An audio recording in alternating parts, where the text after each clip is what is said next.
Are we rolling? Okay. All right, what's up guys? So we're in week 3 of working with Bunny here, and so this is the time where I've been on her. We've got our flexions down, we've done all our first interactions, we've done the long lines, and now we're ready to get her, get her trotting, get her loping. So I've walked her around, I've trotted her around a little bit. I haven't yet asked her to lope, and I wanted to be sure. I think she was ready a couple days ago to do that, but I didn't get a chance to video at that time, so I've been pushing it off until today. But I wanted you guys to see, and I wanted to see how I will react to whatever she does, because this is always what I think, when things can go wrong. If a horse is going to be bucking or is going to do something wrong, it's going to be when you're going to ask them to lope off. And it's also the time where I think it's critical to teach them to take the lope the proper way in order to not develop bad habits, especially in lazy horses. The ones that are a little bit more forward, you just kind of go with it, and you have to just have a good hand brake, such as a good flexion, being able to bring them to a stop with a flexion where they can go back to being relaxed and get the stress out of their body, and then ask them to go forward again. And those are the easier kinds. She's more on the lazy side, so she's actually a tricky kind. She's, I think, safer. I don't feel she's one that's gonna want to buck. She may kick around a little bit just to tell me she's not happy about having to physically work. And I don't know yet in this filly if it's going to impair her performance down the road. We all like horses that we have to push rather than the ones we have to slow down. And so I like to be positive about her temperament right now. And she's a good-minded mare. Watching her go around, she keeps her tail down, which is a good indicator that she's pretty, happy physically, and not angry, not mad, not pissy or anything like that. Her ears stay forward even when I chase her forward. But anyway, she's on the lazy side, so I've been waiting to ask her to lope until I have you guys watching, so that you can see how I will react to what she does. And so let's get after it. Now, I just got into the round pen.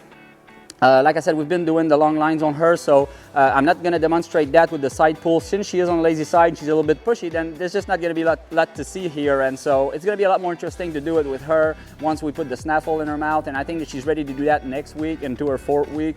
Like I always said, I like to keep the side pull long, but she's a little bit heavy, a little bit stiff in her flexions when she gets tired. So I think that I like to keep things a little bit lighter with her, and like to keep her moving. So the sooner she'll be in a snaffle, I think the better it's going to be for her.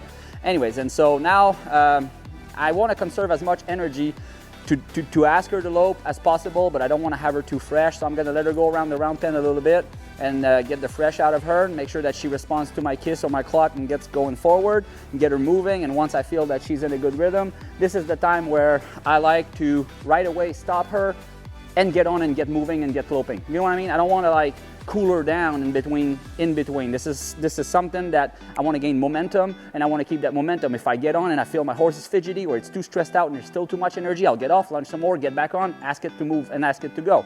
And this is how I like to get to do things. So let's get going.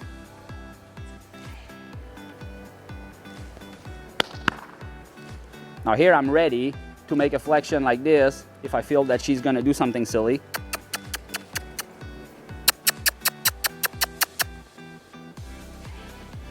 Good.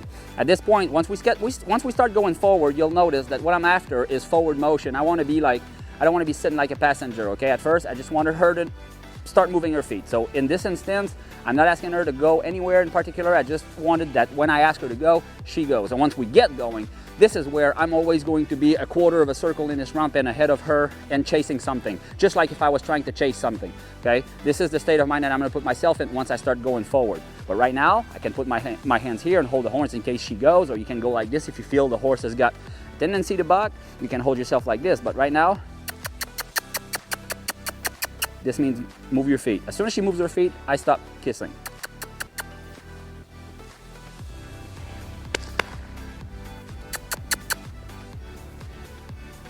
Okay, so if you can see, she's thinking about stop. She's not really going forward. So this is just was the first step. Now that she's doing that, I'm going to want her going forward and not think about stopping anymore.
Now, I would like to make this a little bit more of a positive experience. I don't want to have to get after her in order to get moving forward, but I would like for her to take the lead departure, the lope departure, a little bit more smooth and a little bit more on her own. And I'm not going to ask her to do, 100 laps around. All I want to do is just a couple laps around to where I feel she's willing, and that's it.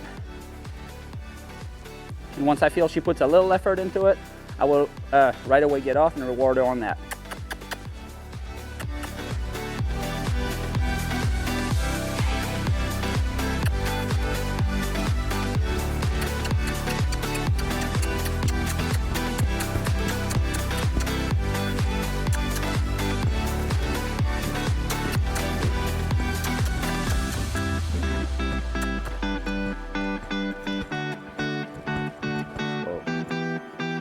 Okay, she saw me coming here. She's like, okay, I gave you the circle you wanted me to do. So before I actually asked her to stop, she kind of anticipated that a little bit. But I am definitely going to reward her on that today, being the first time that we loped, being the end of the week, and she's a little bit tired. And I knew that it wouldn't be the, her favorite thing in the world. But again, this is just because it's something she doesn't really understand, and it's going to be very important for me to make a very clear distinction on, and draw the line where things that I don't tolerate and things that I'm looking for, and be very fair into rewarding her in the moments where I feel that she is trying. And I think that is going to develop her will to work, and eventually it's going to be, I think next week we're going to pull out the poles. We're going to pull out some things that we're going to start walking over or going around in order to make this a little bit more interesting to her. She's also going to be ready very soon to get out of that round pen and go in the main arena or outside where there's some room to play.